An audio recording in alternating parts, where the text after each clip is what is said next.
Teresa, nous sommes en confinement. Quels sont les livres qui vous bouleversent en ce moment, ou que vous avez besoin ou envie de lire, ou qui vous ont touché? Quelle est la musique que vous écoutez? Quel est le film ou la série? Voilà, qu'est-ce qui vous embarque? Alors, le livre qui m'a peut-être le plus embarqué ces dernières années, parce que le confinement est une période en effet un peu particulière, mais le livre qui m'a vraiment embarqué, c'est celui-ci, qui s'appelle Un prince à Casablanca, de Ralph Toledano. Qui est publié, excusez-moi de vous interrompre, qui est publié? Qui est publié à la Grande Ourse. Alors, c'est un livre qui remonte il y a quelques années. Je ne peux pas vous dire exactement, je pourrais, mais en fait, ça n'a pas d'importance, parce que le texte reste intemporel. C'est un des seuls livres, romans, que j'ai lu de la première à la dernière page, et quand je suis arrivée à la dernière page, j'ai recommencé. C'est-à-dire que je ne pouvais pas quitter ce monde.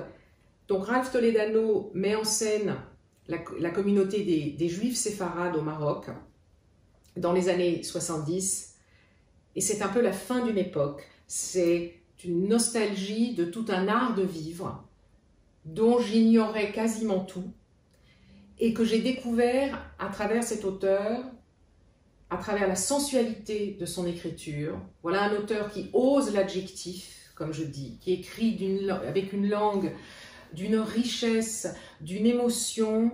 On plonge dans son univers, et particulièrement dans ce livre, parce que j'ai lu tous ses livres, particulièrement dans celui-ci, et on est vraiment ailleurs. Donc, pour tous les confinements à venir, je vous conseille vivement de voyager à Casablanca avec Ralph Toledano.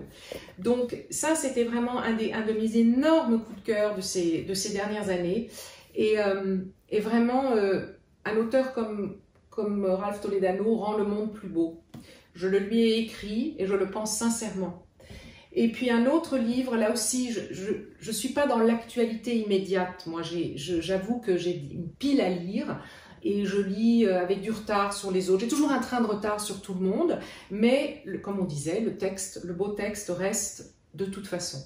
Et aussi un autre de mes coups de cœur, Le 8e soir d'Arnaud de Lagrange, qui est peut-être de l'année dernière ou de l'année d'avant, je ne sais pas. Mais en tout cas, j'ai une émotion folle en lisant ce roman qui se passe pendant la bataille de Dien Bien Phu. Et je trouve que Arnaud de Lagrange, là aussi, a le mot juste, l'émotion juste. C'est un très très beau voyage, bouleversant, dans quelque chose qui est évidemment qui est la guerre, mais ce sont des thèmes, moi, qui me portent aussi dans mon écriture, donc j'ai besoin là aussi de ces décors historiques qui sont importants pour moi. Et j'ai infiniment aimé ce livre. Donc c'est un de mes derniers coups de cœur de ces dernières années, disons ça comme ça. Publié chez Gallimard. Publié chez Gallimard, absolument. La musique. Alors la musique... Vous écoutez quoi? Vous dansez? Vous écoutez... Oui, ça m'arrive de danser. Oui, on ne danse d'ailleurs plus assez, en fait, je trouve. On devrait danser beaucoup plus. Totalement d'accord. Une de mes amies m'a dit ça, on devrait danser beaucoup plus qu'on ne le fait. Mais non, j'écoute, je suis pas très très mélomane, mais j'écoute du jazz en arrière-fond musical. Là, ces derniers temps, j'ai écouté, là, ça va vous paraître complètement délirant, la bande son d'une série télévisée britannique que j'avais adorée, sur The Forsyte Saga, tirée donc du livre c'est Goldsworthy, maintenant j'ai un doute, il faut que je regarde. Oui, absolument. Vous vous rendez compte. Et c'est la bande son de cette série britannique qui était remarquable.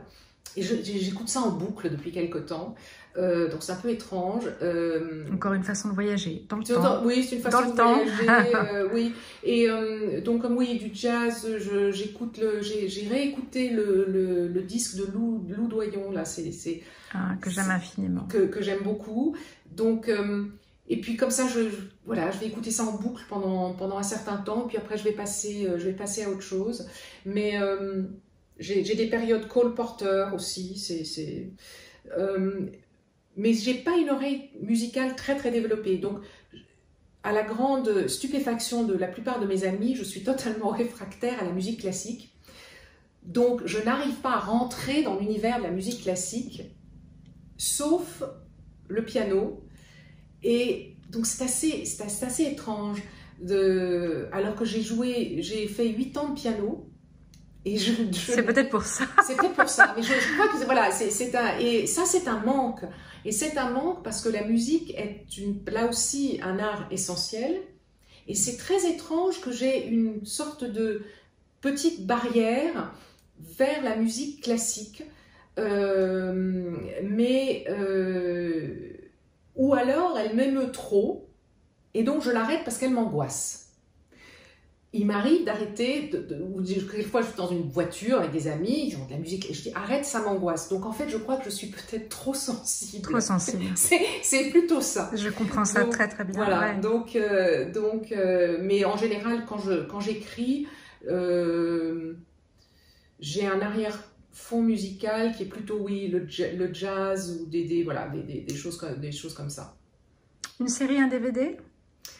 Alors, la dernière série que j'ai trouvée formidable c'était Netflix pendant le confinement, c'était Unorthodox, que j'ai trouvé juste remarquable. Alors, j'ai été confinée la première fois chez puisque je n'avais pas de toit, donc j'étais hébergée par une de mes très grandes amies qui m'a accueillie pendant 5 mois chez elle. Le confinement n'a pas duré 5 mois, je suis restée chez elle pendant 5 mois. Et nous avons regardé plein de séries Netflix, dont Unorthodox, et puis des séries, des sortes de séries polars. Et on a regardé une série sur le football, le début du football professionnel en Angleterre, the English Game. Par celui qui a fait Downton Abbey. Exactement. Et quand mon amie Alexandra m'a dit on va regarder ça, je me suis dit mon Dieu, le football, mais quel ennui. Eh bien, Julian Fellowes arrive à vous réconcilier. Toujours plus fort. Oui. Extraordinaire. Très bon écrivain par ailleurs. Excellent écrivain. Publié chez Sonatine. Remarquable. Excellent écrivain et excellente série. Très bien jouée et tout à fait remarquable. Et bien sûr, je regarde en ce moment The Crown pour être quand même au fait des choses.